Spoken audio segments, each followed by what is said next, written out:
Hi everyone, I am Krishnaveni. Welcome to today's session. Today our topic is activity diagram.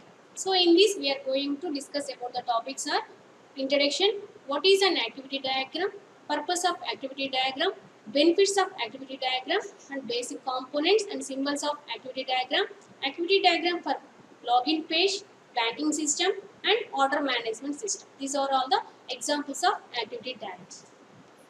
Before going to discuss about the activity diagram, we have to know about the UML diagram. So what is a UML? So UML is a unified modeling language. It is a general purpose development modeling language in the field of software engineering that is intended to provide standard way to visualize the design of the system. So what is a modeling? It's a way to visualize your software application design and check it against requirements before start to code. In the same way, an architecture creates the blueprint before starting construction for building. So a developer can use modeling diagrams what they are going to create before they are starting coding. So planning is the first step to any project and modeling is an essential part of any software project whether it is a small or large. So UML, it is not a programming language. So these tools that can generate a code by using the UML diagrams. So UML is a modeling language for designing system. It was created by combining several object-oriented notations like object-oriented design, object modeling techniques, and object-oriented software engineering. So it making a natural fit for object-oriented languages like C++, Java, C/. So, however, you can use it to model almost any type of applications regardless of your hardware, operating system, programming languages or in networking. UML allows you to specify, visualize and document models of software systems, both structural and behavioral before coding. So actually the model, UML model contains three types of diagrams. One is the structural diagram, second one is the interaction diagram and third one is the behavior diagram. So here the activity diagram comes under the behavior diagram. So what is the structural diagram? The structural diagram is a static part of the system and second one is the behavioral diagram.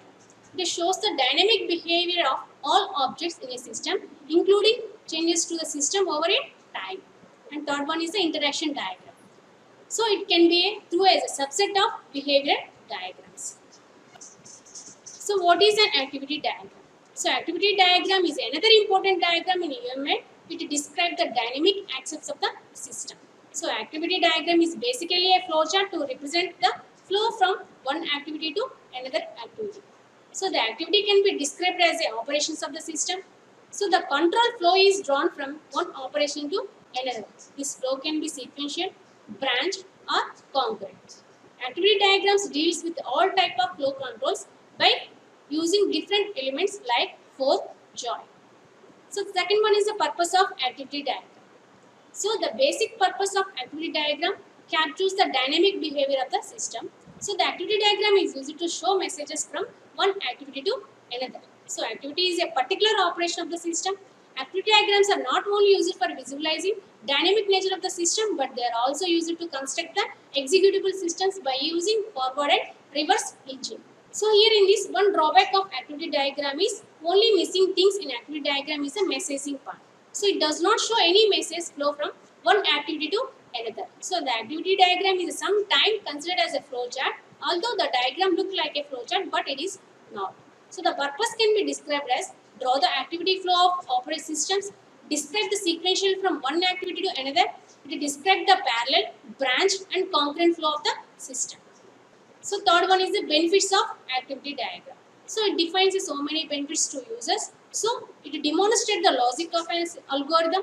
It describes the steps performed in UML use cases and it illustrates the business process or workflow between user and the system and it simplify and improve any process by clarifying complicated use cases. Model system architecture elements like method, functions and operations. So the basic components and symbols of activity diagrams are basic component of activity diagram. So before making an activity diagram, you should first understand some of the most common components of activity diagram and it includes the activity, action, decision node, control flow, start node and end node. So the basic activity diagram flow, some of the components are like first one is the activity. The step or action within an activity diagram that represents an action by the system or by an actor. So second one is the action. A step in the activity wherein the users or a software perform the given task. Actions are tasks performed by user, the system, and the both in collaboration. So next one is a decision node. A conditional branch in the flow that is represented by a diamond symbol. It includes a single input and two or more outputs. And next one is a control flow. So another name for the connectors that show the flow between steps in the diagram. Connectors link the association actions in a sequence. And the start node. This is the starting node where for any activity diagram it can be represented a black circle. And last one is the end node. So it is the final step in the activity. The end node is represented by an outlined black circle.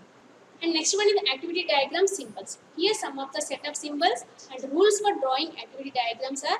Here some of the symbols are starting symbol, action symbol, and control flow symbol, object flow symbol, and activity final node. So the first one is the initial node. So it is used to represent the starting point or initial state of an activity. And second symbol is the activity or action state. So this symbol is used to represent the activity of the process. So third symbol is the action. So this symbol is used to represent the executable sub area of an activity. And fourth symbol is the control flow. It is used to represent the flow of control from one action to the other. And next one is the object flow. This symbol is used to represent the path of the objects moving through the activity. And last one is the final node. So this is the end of the symbol. So it used to mark the end of all control flow within the activity. And next symbol is a flow final node. This symbol is used to mark the end of the single control flow. And next one is the decision node, used to represent the conditional branch point with one input and multiple outputs. And next one is the merge node. So it is used to represent the merge the flows. It has several inputs but only one output. And next symbol is the fork. So this symbol is used to represent the flow that may be branched into two or more parallel flows. And last one is the merge symbol. This is used to represent a flow that may be branched into two or more parallel flows. Some of the symbols are signal sending, signal receipt, and note or comment. So here in this signal sending symbol, it is used to represent the action of the sending a signal to an accepting activity. And second symbol is the signal receipt. It is used to represent that the signal is received. And third symbol is a note or a comment symbol. It is used to add relevant comments to elements. So this is the activity diagram. See the some of examples are login page. So many of activities people want to accomplish: online checking email, managing finance, ordering clothes, etc. Require them to log in into a website. This activity diagram shows the process of logging into the website. From enter the username and password to successfully logging into the system, it uses different container shapes for activities, decisions, and nodes. If you see this symbol, the client is registered. So the first, this is the node symbol. So here what in this node the client is registered. So the black circle is the starting symbol. So it is associated with client enters login name and password. If the client enter the details is correct, then the process will be proceed. Otherwise, it shows the invalid login details. If the correct information is the client given information is correct, then the client successfully logins in this website. So client settings are displayed. And finally, this is the ending symbol. One more example is banking system. This diagram shows the process of either withdrawing money from or a deposit money into bank account. The advantage of representing the workflow usually in UML is the ability to show withdraw and deposit on one chart. If you see this diagram, so this is the starting symbol. Here in this we are checking the account whether it is a withdraw or deposit. So here coming to withdraw, so if the condition is given in this symbol, withdraw is not allowed because withdraw amount is not sufficient in this account. So deposit. So deposit means update account balance. So withdraw amount, the amount is available in the bank, so we can tries to withdraw money. Otherwise, it will shows the amount is not sufficient in your account.